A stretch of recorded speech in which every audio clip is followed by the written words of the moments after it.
So we have a pork loin, right? Have a pork loin. Now the difference in this pork loin, you've probably seen a recipe before to where the pork loin was fresh pork loin and they put sausage in it. So when you cut it after it's cooked, it becomes like a little medallion in the pork loin with the sausage in the middle of it. It's kind of a decorative thing, and it gives a little different flavor to it.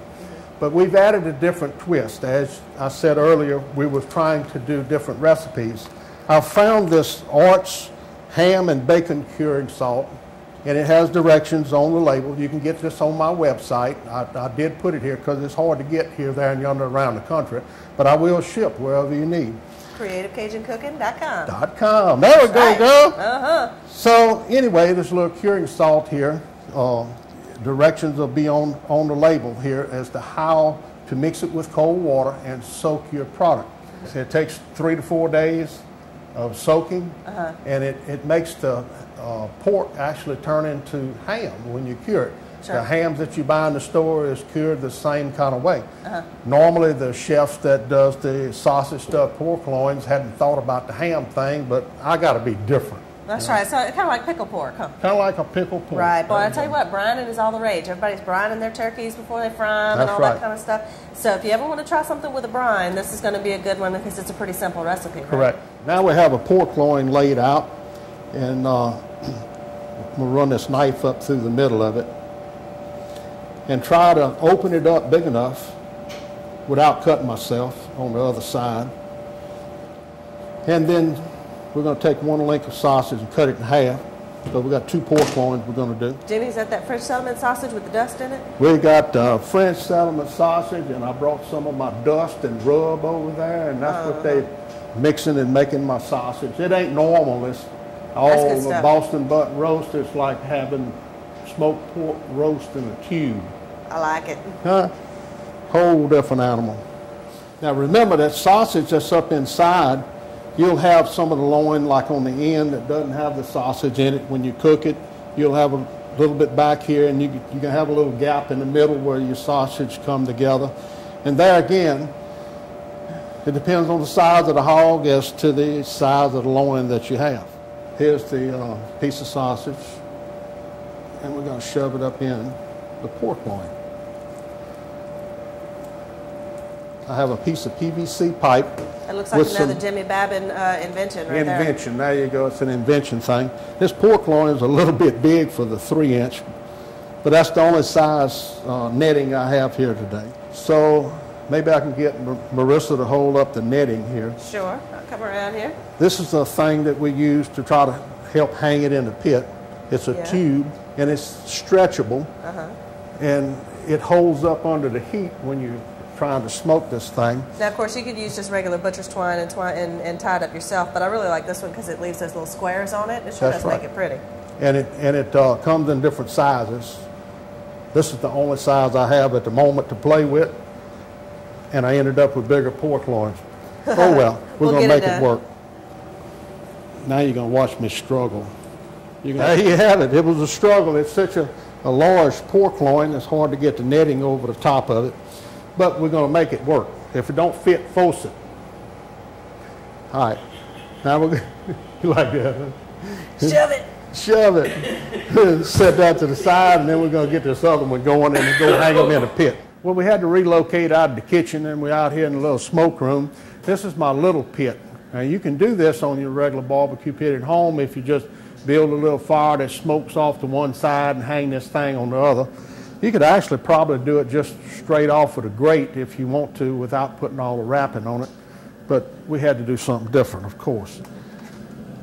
Need to find the same little thermometer probe, and we want to put that right in the middle of the sausage.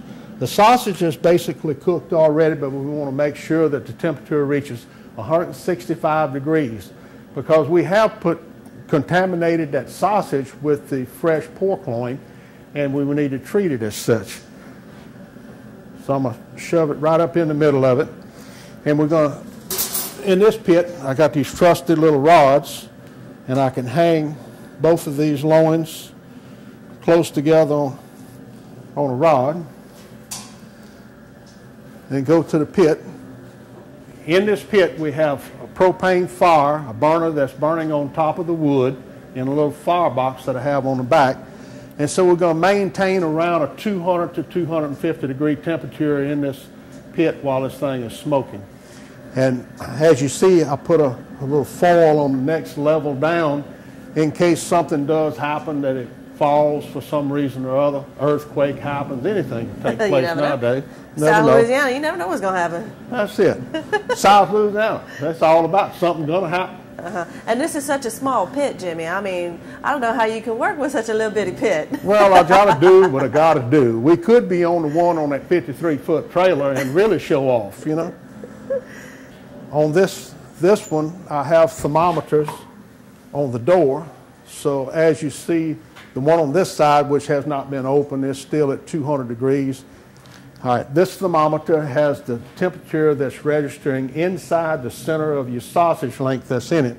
And as you see, the top number up there is at a 43. And the basic reason it's at 43 is because we had it out earlier, dealing with it and trying to get it inside the pork loin, in which it created a little more temperature elevation. So that way you know it was only a short period from what we had in the refrigerator to the time we shoved it inside the pork loin.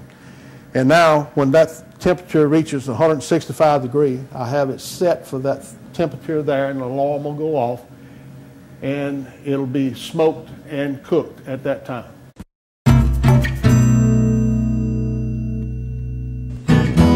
Welcome back to the Outdoor Kitchen Show. Today we've been on location at Creative Cajun Cooking with Jimmy Babin, and he's got some sausage stuffed pork loins for us. Now we're going to put a little topping on it. Marissa cut the pork loin up in the medallions and pour a little of this topping across it. Look, I'm not real good at decorating, but you know, you got to have a woman's touch to decorate sometime. And that's why Marissa's sitting there with the decorative tool. Got a little green onions here. Ah. And of course, he wanted to leave that in the middle so you could see the sausage in the middle of the pork loins. Yeah. All right, Sean, you're a taste tester. Tell us how it is. Good. Oh, it's a double. It's a double. No, Jimmy, you've been hitting home runs all day, I tell you. Had a good luck charm right here. Well, he has also got a great palate. This one right here is probably going to grow up to be a chef. He loves good food. Huh, Sean? That's good stuff. I think we're going to grow him up to be a food critic. Something, yeah. That's right. If I send you in a restaurant somewhere, you can do an article on it. That's right. If you see the double thumbs up from the corner, you order what he's having. Now, y'all, for recipes, you go to www.theoutdoorkitchenshow.com. We'll have the recipes there, plus the links to Jimmy's website, how to get more information about magic swamp dust and catering from Creative Cajun Cooking. We'll have that all there for you. And dude, man, you know what? When we came here this morning, it was early, and now it's dark. We've been cooking all day. Thank you so much, Jimmy, for having us come over and see all these wonderful things that you do with Creative Cajun Cooking. And if you don't mind, I'm going to take home some magic swamp dust and try to recreate these things in my kitchen at home, and I hope you do too. Jimmy, again, thanks, man. I'll shake your blue glove. It's awesome. It's all good. All Look, right. I get to pull it off. There you go. And look, while Sean's going to stuff his face, I think we're going to try to get a little taste too, and we appreciate you watching us here on the Outdoor Kitchen Show. We'll see you next week.